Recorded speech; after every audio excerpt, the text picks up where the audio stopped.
Salam sejahtera, selamat datang ke channel Current Sphere. Jangan lupa like, share, dan subscribe. Baiklah, bosku, bosmu, bosnya, bos kita. Sebanyak-banyak cerita pasal mengidam yang kamu pernah dengar, coba kamu tulis di ruangan komen, apakah cerita mengidam ini yang paling ekstrim kamu pernah dengar? Coba kamu tulis dalam ruangan komen. Untuk berita hari ini adalah satu cerita ekstrim pasal mengidam, yaitu pemuda mengidam benda tajam telan 70 batang paku. Jakarta. Seorang lelaki berusia 22 tahun di Indramayu, wilayah Jawa Barat, terpaksa menjalani pembedahan selepas menelan kira-kira 70 batang paku. Lapor Akhbar Tribun News semalam. Lelaki berkenaan yang dikenali sebagai Slamet Hidayat sebelum ini mengadu sering mengalami sakit perut luar biasa dan muntah. Dia kemudian dibawa ke hospital oleh keluarganya untuk menjalani pemeriksaan. Menurut seorang pakar bedah, Denden Boni Koswara, lelaki itu gemar memakan paku dan jarum dengan sengaja dan dia melakukan perbuatan berbahaya itu selama setahun. Ahli keluarganya memaklumkan bahwa dia suka makan jarum dan paku selama setahun, kata Denden. Ujian X-ray mendapati berpuluh-puluh paku bersaiz besar berada di dalam perutnya, menyebabkan dia perlu dibedah segera. Pembedahan kecemasan itu berlangsung selama 2 jam dan kira-kira 70 batang paku berjaya dikeluarkan. Semuanya ada sebanyak 70 paku yang dikeluarkan, kata Deden. Pesakit dilaporkan stabil dan sedang menjalani rawatan dan pemulihan di hospital itu. Bah, dengar kamu itu kawan-kawan, bukan sembarang mengidam. Paku jarum ditelannya sampai 70 batang paku. Jadi macam mana pula dengan cerita kamu? Adakah cerita kamu yang lagi ekstrim dari ini? Sila komen di dalam ruangan komen di bawah. Terima kasih.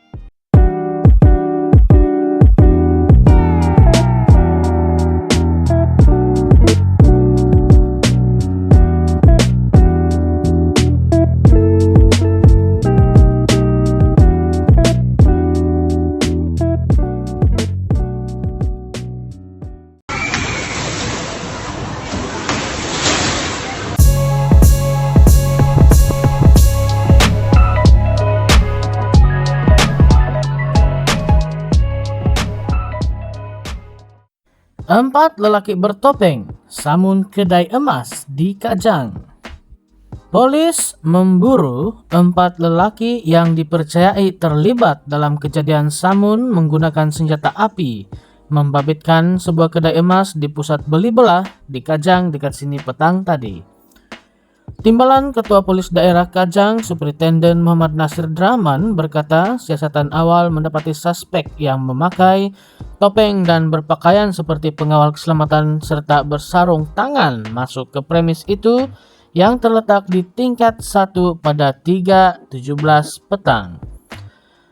Suspek bertindak memecahkan cermin kaca tempat simpanan emas menggunakan tukul besi sebelum mengambil barang kemas. Suspek turut dipercayai membawa 2 pucuk pistol serta selaras senapang dan semasa kejadian, suspek telah melepaskan 1 das tembakan ke arah dinding premis sebelum melarikan diri melalui tempat letak kendaraan di bawah bangunan, menurutnya dalam kenyataan malam tadi.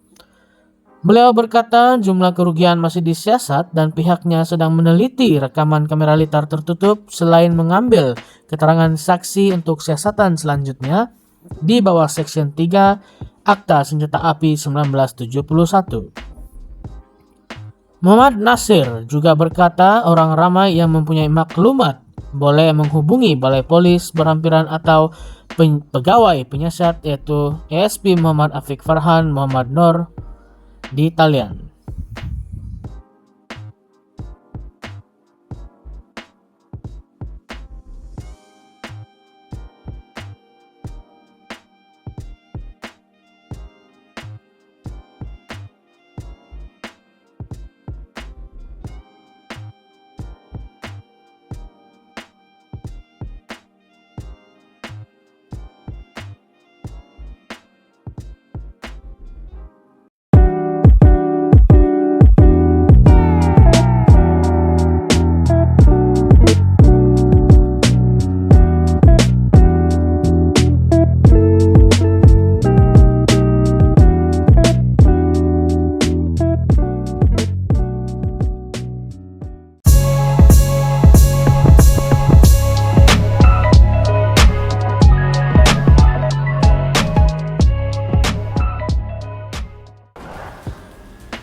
Banduan disiasat liwat rakan banduan lain. Kota Kinabalu, seorang banduan yang disabitkan kesalahan membunuh berdepan siasatan baharu selepas didakwa meliwat banduan lain di penjara pusat Kota Kinabalu di sini. Suspek warga Filipina yang dijatuhkan hukuman penjara 40 tahun dengan 12 sebatan kerana membunuh pemandu e-hailing 5 tahun lalu dikatakan melakukan perbuatan liwat terhadap mangsa sama beberapa kali. Sumber berkata mangsa diugut menggunakan senjata tajam buatan sendiri ketika kejadian itu berlaku. Mangsa kemudian terpaksa berdiam diri kerana bimbang dibunuh oleh suspek. Mangsa hanya memaklumkan kepada doktor berkenaan kejadian itu selepas mangsa sakit dan terpaksa dimasukkan ke hospital baru-baru ini, katanya. Ketua Polis Daerah Kota Kinabalu, Asisten Komisioner Kasim Muda, ketika dihubungi mengesahkan mengenai kejadian berkenaan. Katanya pihaknya menerima laporan mengenai kejadian itu pada 30 Mei dan kertas siasatan dibuka pada 31 Mei lalu. Kes disiasat mengikut Seksyen 377C Kanun Keseksaan kerana meliwat.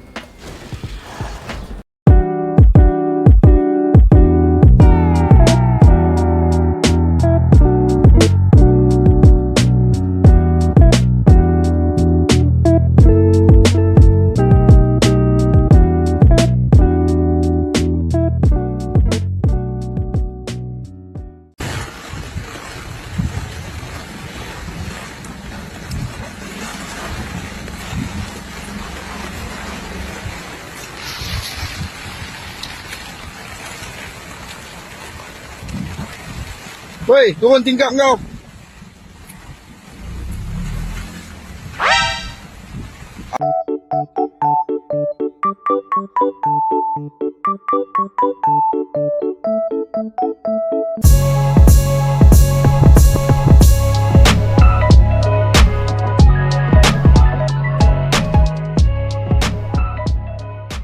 Tular di media sosial, perbuatan terkutuk oleh sepasang kekasih yang melakukan aksi tidak normal, tidak senonoh, di perkarangan masjid. Pasangan tersebut tidak mempunyai ikatan yang sah. Berikutan daripada kejadian tersebut yang sedang tular di media sosial, pemilik kepada kenderaan Axia tersebut telah dikecam hebat dan terdapat juga ancaman-ancaman keselamatan yang telah dilempar kepada pemilik kenderaan tersebut. Sesudah itu, seorang individu tampil untuk menerangkan hal sebenar sekaligus membersihkan nama pemilik Axia tersebut. Menurut kepada individu tersebut, pemilik kenderaan Axia itu merupakan ayah beliau. Ayah beliau adalah seorang persara guru dan kini seorang imam surau. Nama ayah individu tersebut serta alamat rumah mereka telah ditularkan berikutan rakaman video tersebut yang telah menunjukkan nombor pendaftaran kenderaan. Hanya dengan carian internet, netizen dengan pantas menemukan data pemilik kenderaan di atas talian.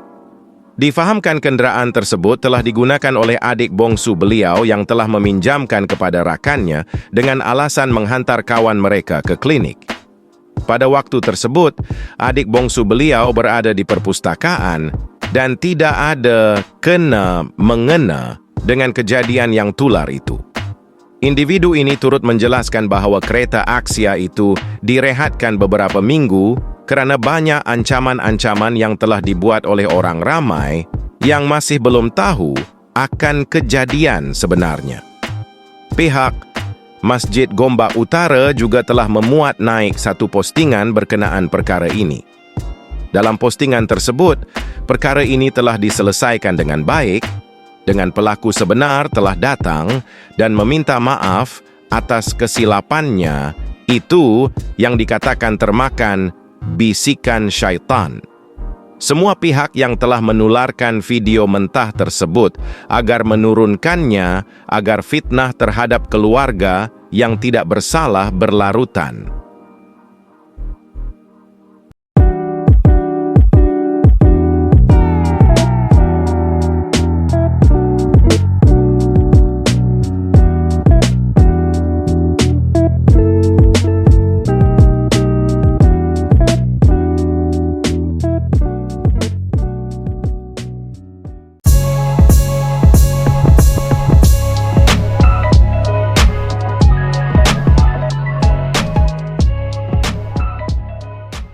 Suspek tunjuk alat sulit melalui video di berkas polis. Kuala Lumpur. Tindakan seorang lelaki berkelakuan tidak senonoh dengan menunjukkan kemaluannya menerusi panggilan video kepada seorang kenalan wanitanya menerima padah. Ketua Polis Daerah Wangsa Maju, Asisten Komisioner Muhammad Lazim Ismail berkata, suspek lelaki tempatan yang bekerja sebagai penciptaan kandungan serta berniaga dalam talian itu diberkas polis pada 17 Mei lalu. Katanya, polis menerima aduan mengenai insiden itu daripada mangsa wanita tempatan dipercayai suri rumah pada pukul 4.50 petang pada hari kejadian. Siasatan mendapati pengadu berusia 24 tahun semasa berada di rumahnya di Taman Melewar itu telah menerima panggilan video daripada suspek. Hasil siasatan awal, polis mendapati pengadu telah berkenalan dengan suspek sejak awal bulan Mei tahun ini melalui aplikasi Instagram. Suspek telah membuat panggilan video kepada pengadu dan telah menunjukkan alat sulitnya dan bercakap lucah dengan pengadu, katanya dalam kenyataan hari ini. Bertindak atas aduan mangsa, Muhammad Lazim berkata, sepasukan polis Wangsa Maju telah membuat tangkapan ke atas suspek lelaki tempatan itu sekitar pukul 2.25 petang pada 29 Mei lalu. Suspek berusia 27 tahun itu direman untuk membantu siasatan di bawah Seksyen 509 Kanun Keseksaan dan Seksyen 14 Akta Kesalahan Kecil 1955. Bagaimanapun suspek dibebaskan dengan jaminan polis selepas dirakam keterangan membantu siasatan lanjut.